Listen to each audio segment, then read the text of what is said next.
नमस्कार, बहुत स्वागत आप सभी का। न्यूज इंडिया देख रहे हैं आप। मैं हूं आपके साथ सुचित्रा गुप्ता और खबरों की शुरुआत से पहले आप सभी देशवासियों को न्यूज इंडिया की ओर से छोटी दीपावली की हार्दिक शुभकामनाएं। बढ़ेंगे खबरों की ओर। बिहार विधानसभा चुनाव 2025 से जुड़ी ये बड़ी खबर, जहां पर एआईएमआईएम ने अपने 25 उम्मीदवारों की लिस्ट जारी कर दी है और लिस्ट में मोहम्मद कैफ का नाम भी शामिल है। मोहम्मद कैफ सिवान से चुनाव लड़ने वाले हैं। अमौर अख्तरुल ईमान बलरामपुर से आदिल हसन चुनाव लड़ेंगे और ढाका राणा रणजीत सिंह नरकटिया से शमीमुल हक चुनाव लड़ेंगे। गोपालगंज से अनास सलाम और जोकीहाट से मुर्शीद आलम चुनावी मैदान में उतर रहे। बहादुरगंज से तौसीफ आलम, ठाकुरगंज से गुलाम हसनैन और किशनगंज से एडवोकेट शम्स आगाज को उतारा गया है। बायसी से लाम सरवर और शेरघाटी से अली खान को उतारा गया है। नाथनगर से मोहम्मद इस्माइल और सिवान से मोहम्मद कैफ को मैदान में उतारा गया है। केवटी से अनीसुर रहमान, जाले से फैसल रहमान, सिकंदरा से मनोज कुमार दास को टिकट दिया गया है। इतना ही नहीं, मुंगेर से डॉक्टर मुंजीर हसन, नवादा से नसीमा खातून, मधुबनी से राशिद और दरभंगा से मोहम्मद जलाल और गौराबा बैराब से अख्तर शहशाह को मैदान में उतारा गया है।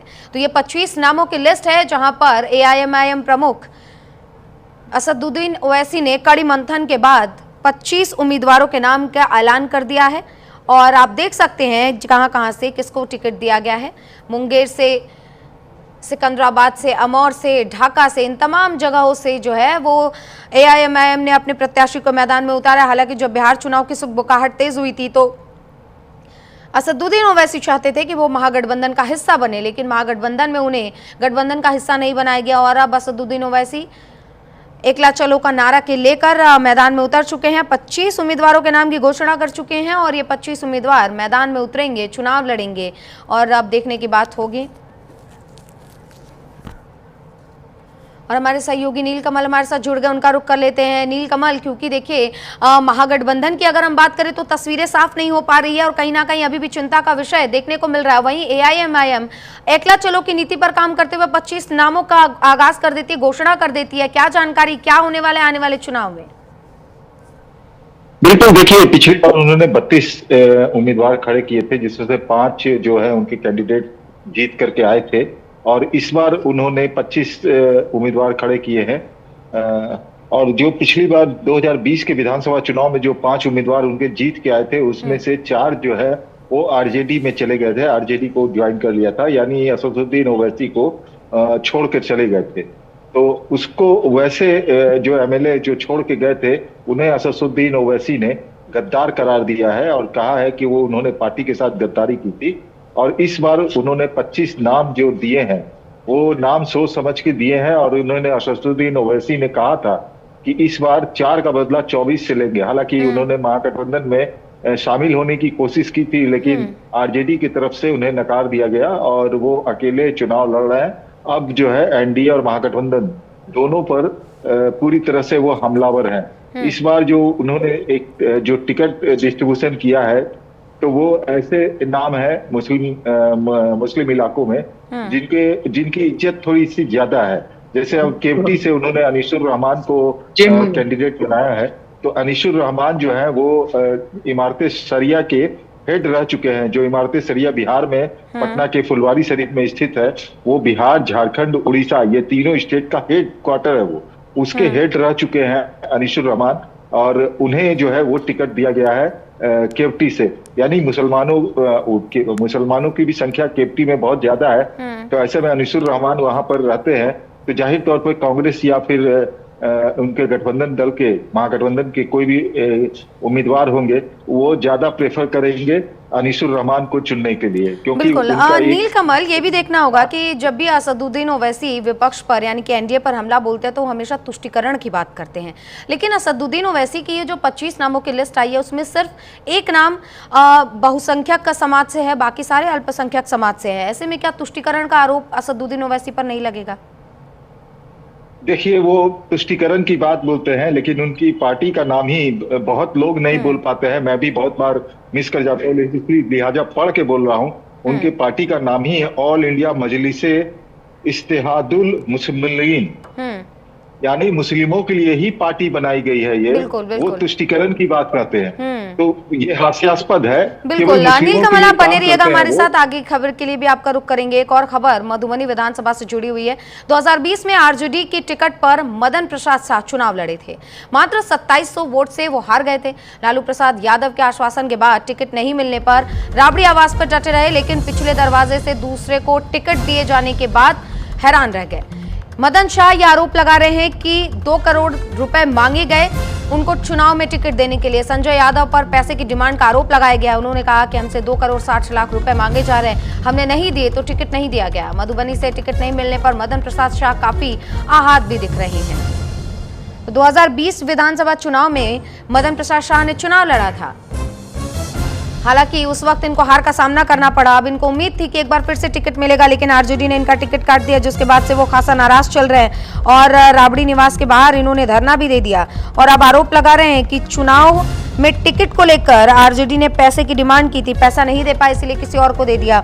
हालांकि इससे पहले देखिए लैंड फॉर जॉब मामले पर लालू प्रसाद यादव का पूरा परिवार इस वक्त घिरा हुआ है और अब देखिए एक और आरोप लगा रहा है, टिकट को लेकर पैसे की डिमांड की जा रही है। मदन प्रसाद शाह की ये तस्वीर देख रहे हैं हमारे सहयोगी नील कमल लगातार बने हुए, उनका रुख कर लेते हैं। नील कमल, मदन प्रसाद शाह एक बड़ा आरोप लगा रहे हैं कि 2 करोड़ 60 लाख रुपए मांगे गए हैं चुनाव में टिकट देने के लिए। क्या चीजें निकलकर सामने आ रही हैं? बिल्कुल, पहले आपको मदन कुमार शाह के बारे में बता दें कि वो मदन प्रसाद शाह जो पूर्वी चंपारण है उसके मधुबन सीट से आते हैं। वहां पर बीजेपी के राणा रणधीर ने उन्हें हराया था और वो महज 2700 वोटों से 2020 का चुनाव हारे थे। इस बार उनका ये क्लेम है मदन शाह का कि लालू प्रसाद यादव ने उन्हें आश्वासन दिया था कि टिकट इस बार भी तुम्ही को दिया जाएगा, इस बार जीत क्या रहना है। लिहाजा अब जब टिकट का डिस्ट्रीब्यूशन तो ऐसे खुलेआम उन्होंने तो बताया नहीं है कि किसे टिकट दे रहे हैं, वो रातों रात सिंबल बांटा जा रहा है।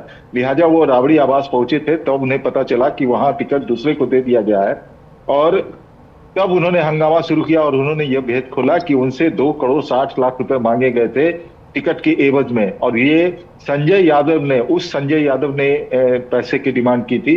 उनका आरोप है, यह मदन शाह का आरोप है कि 2 करोड़ 60 लाख रुपए टिकट के एवज में मांगे गए थे उनसे। संजय यादव वही है जिनके वजह से जो पूरे इस लालू परिवार में जो फ्रिक्शन आया है, तेजस्वी के साथ रहते हैं, तेज प्रताप यादव भी उन्हें जयचंद कह के बुलाते हैं, हालांकि नाम नहीं लेते हैं लेकिन इशारों में उन्हीं के ऊपर रहता है। रोहिणी आचार्य ने भी जब वो ड्राइविंग सीट पे बैठे हुए थे तेजस्वी के साथ, जिस समय जो विकास ये वोटर अधिकार यात्रा के समय में संजय यादव जब ड्राइविंग सीट पर बैठे हुए थे तो उसे लेकर के आपत्ति जताई थी रोहिणी आचार्य ने और इसके बाद तेज प्रताप यादव ने भी जयचंद के बीच में फंसे हुए हैं तेजस्वी यादव से कहा था। वही संजय यादव पर आरोप लगाया है शाह ने कि ये 2 करोड़ 60 लाख रुपए उनसे टिकट के एवज में मांगे थे। वहां पर बहुत सारे और भी कई ऐसे टिकट के चाहते थे जिनको लगता था कि मुझे टिकट मिल जाएगा, उन लोगों को टिकट नहीं मिला है। तो वहां पर भी अब थोड़ी बहुत वो नाराजगी जाहिर कर रहे हैं और मीडिया के सामने तरह तरह के हथकंडे जो है वो दिखा रहे हैं। लेकिन ये इनका जो शाह का आरोप है ये गंभीर आरोप है और फिर से एक बार जो है संजय यादव जो मेन स्ट्रीम में अभी बने हुए हैं आरजेडी के, उनके ऊपर जो है आरोप लगा है। तो लिहाजा अब जो कई परिवार के लोग और उसके बाद जो उम्मीदवार के तौर पर देखे जा रहे थे उनका भी यही आरोप है कि वो पैसे की डिमांड कर रहे हैं। तो लिहाजा अब लालू परिवार को भी सोचना चाहिए कि ये बार बार जो उनके ऊपर आरोप आता है, उनके परिवार के खुद ही रोहिणी आचार्य जिन्होंने अपनी किडनी दी थी लालू प्रसाद यादव को, उन्होंने भी आपत्ति जताई थी संजय यादव को लेकर के। तेज प्रताप यादव भी आपत्ति जला करके संभवतः उसी वजह से उनको परिवार से अलग किया गया। तो उसी संजय यादव पे फिर से एक बार आरोप लग रहा है। लिहाजा अब देखना होगा कि आरजेडी में अभी भी महागठबंधन के अंदर जो खींचतान चल रहा है, जो पैसे की लेन देन करके टिकट देने का आरोप लगाया जा रहा है पूरे महागठबंधन। बिल्कुल नील कमल, सवाल भी अब ये उठने लगेगा क्योंकि एनडीए तो अपने सीट बंटवारे को लेकर कंफर्म हो गई है, चुनावी मैदान में उतर चुकी है। अब बड़े बड़े नेता जो है बिहार का रुख कर रहे हैं और जनता से वोट मांग रहे हैं, लेकिन एनडीए में सीट बंटवारे को लेकर तस्वीर साफ नहीं है और अब एक बड़ा आरोप आरजेडी पर लग रहा है। इसको लेकर अब एनडीए तो निशाना बनाने की कोशिश में ही होगी कि पहले लैंड फॉर जॉब के मामले में अभी केस चल रहा है और अभी देखिए जमीन पैसा मांग रहे हैं टिकट देने को लेकर। बिल्कुल, देखिए अब बीजेपी और एनडीए के तमाम घटक दल तो ये कहने लगे हैं कि एनडीए ये महागठबंधन अब रहा नहीं, महागठबंधन टूट चुका है, जेएमएम अलग हो गई है। अब कांग्रेस और आरजेडी में सिर फुटबॉल चल रहा है। आप समझिए कि कांग्रेस के जो बिहार प्रदेश के अध्यक्ष हैं राजेश राम, वो चुनाव लड़ने वाले हैं कुटुंबा से, और उनके अगेंस्ट में आरजेडी अपना कैंडिडेट उतारने जा रही है। और इस प्रकार से जो खींचतान चल रही है कई सीटों पर फ्रेंडली, जाहिर सी बात है 10 सीटों पर तो नीलकमल, ये तो जाहिर है क्योंकि जनता भी कंफ्यूज है इस वक्त कि आखिर हम भरोसा किस पर करें। जहां महागठबंधन में अभी सीटें ही साफ नहीं हो पाई है, उधर बीजेपी और बाकी की पार्टियां चुनाव प्रचार में लगी हुई हैं। तमाम जानकारियों के लिए बहुत शुक्रिया। बढ़ेंगे आगे, ये खबर नोएडा से। कर्नाटक कैडर के आईपीएस पर पत्नी ने केस दर्ज करवाया।